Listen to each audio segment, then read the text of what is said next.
Hello there, good morning. You're watching ABC News. This is ABC Headlines. I am Eric Chunibwa Melo. Coming up in the headlines.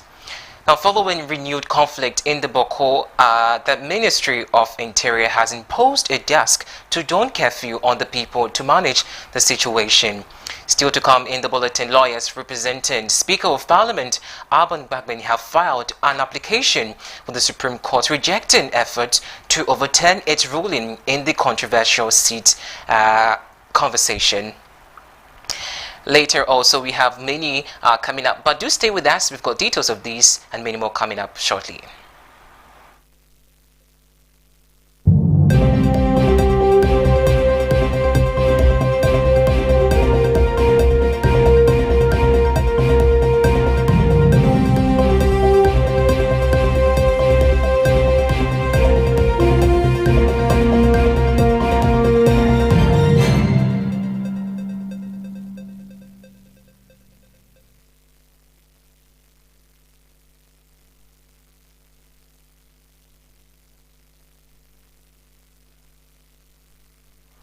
You're welcome. The news is streaming live on YouTube, ABC News GHD World to follow.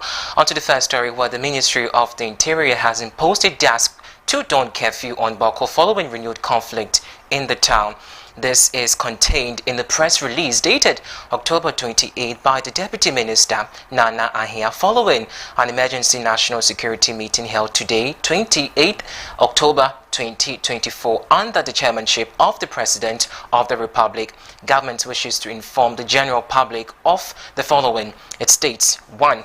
The return of Boko on 24 October 2024 of Mr. Seydou Abagri, who was illegally ensconced as Boko Naba in February 2023, subsequent to the vacation by the Court of Appeal sitting in Kumasi of the warrant for his arrest, has led to a significant disturbance affecting public peace and security in the area. Unfortunately, these disturbances have resulted in the loss of numerous lives in Boko and its environs, with a looming threat of escalation beyond Boko. 2. It states also that based on assessment by the national security agencies, the continued presence of Mr. Seydou Abagri in Boko poses a substantial threat to public safety and security. In light of the foregoing pursuant to the provisions of the Public Order Act 1994 Act 491, a curfew is hereby imposed on Boko from 6 o'clock p.m. to 6 o'clock a.m. commencing today, Monday, 28 October 2024, until further notice.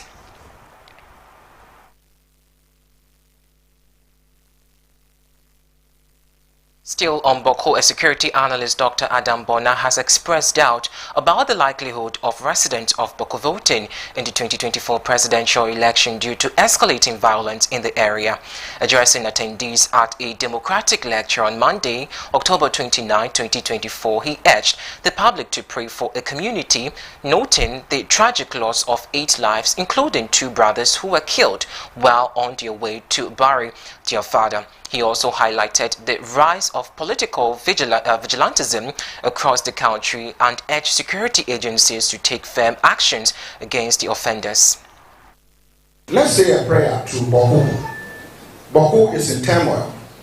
And so once the media is here, let's say a prayer, to the people of Boko. We are told 8 people died. So far, 8 people have died, and the number could be bigger. And 2 brothers died on their way to bury their father. After burying their father, when they were exiting, they were pulled out of the vehicle and shot and killed there and there. It tells you that whatever we are doing today has to do with election violence and how to stop it, and election security. I'm not sure whether there will be elections in Boko with what is happening 40 days to, I'll break the 8, you can't break the 8 elections. Let's say a prayer. Away from that, lawyers representing Speaker of Parliament Alban Bagbin have filed an application with the Supreme Court requesting it to overturn its ruling that suspended the Speaker's declaration of 4 seats in Parliament as vacant. The Speaker's legal team contends that the Supreme Court lacks jurisdiction over the suit filed by a Futu Member of Parliament Alexander Afenyomarkin, who is the defendant, praying that the court for an order of settling aside the process and proceedings in the Supreme Court in this suit, vacating the order of the court dated 18th October 2024. It will be recalled that on Friday, October 18, the Supreme Court directed Parliament to recognize and allow 4 MPs to continue serving as lawmakers until the case is resolved, following the Speaker's declaration of their seat as vacant on Thursday, October 17.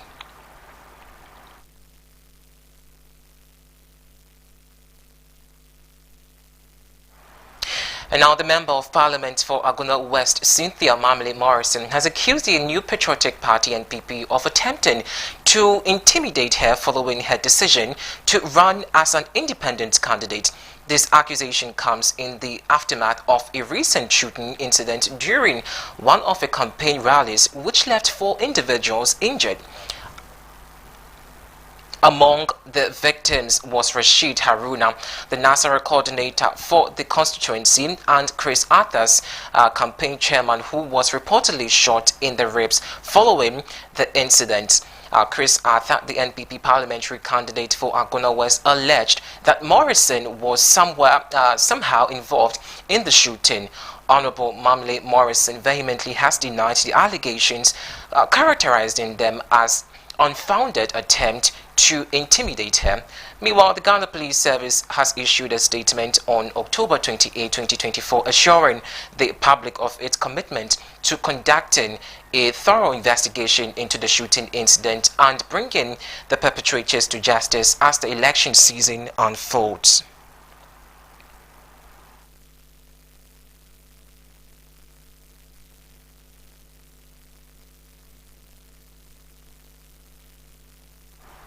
Still on election-related issues, the United States government has announced a visa restriction policy targeted at individuals undermining democracy in Ghana ahead of the December 7, 2024 presidential and parliamentary elections.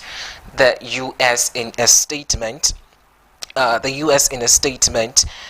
issued Monday, October 28, 2024, emphasized the U.S. government's commitment to supporting democratic process in Ghana. According to the statement, this policy aims to safeguard Ghana's democratic institution and ensure also a peaceful and transparent and credible electoral process. It stated that the restriction will apply to individuals believed to be responsible for or complicit in undermining democracy in Ghana, including those who manipulate or rig the electoral process, use violence to intimidate or coerce people, or engage in other activities designed to improperly influence the conduct or outcome of the elections.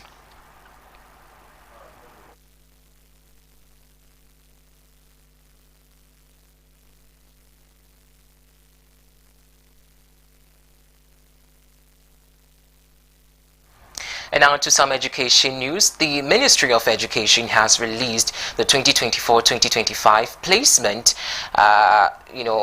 result for senior high schools and technical and vocational education and training, that's the TVET institutions. A statement from the Ministry of Education indicated that out of the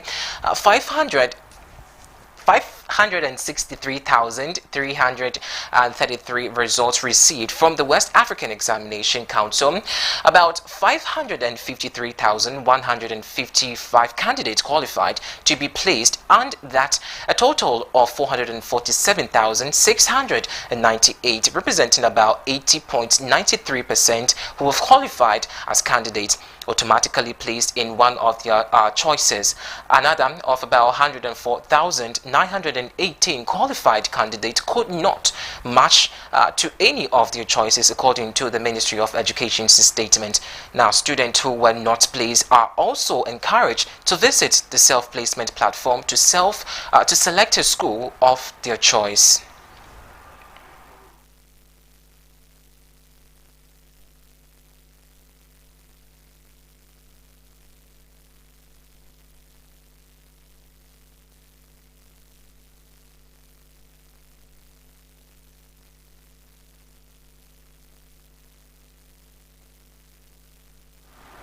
And now the Ministry of Health has refuted claims that construction on the General Hospital has halted. In a statement, the Health Ministry assured the public that significant progress has been made in recent weeks. In the statement, it says, and I quote, "We wish to confirm unequivocally that the General Hospital project has not been halted. However, the release noted that the government is committed to ensuring the timely completion of the healthcare facility, which is crucial to both the community and addressing concerns also by individuals who are worried about the completion of the project."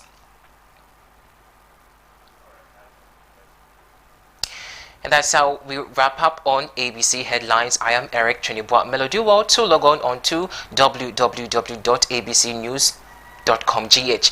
As well, you can also follow us on YouTube, ABC News Ghana for more. The show continues right after this.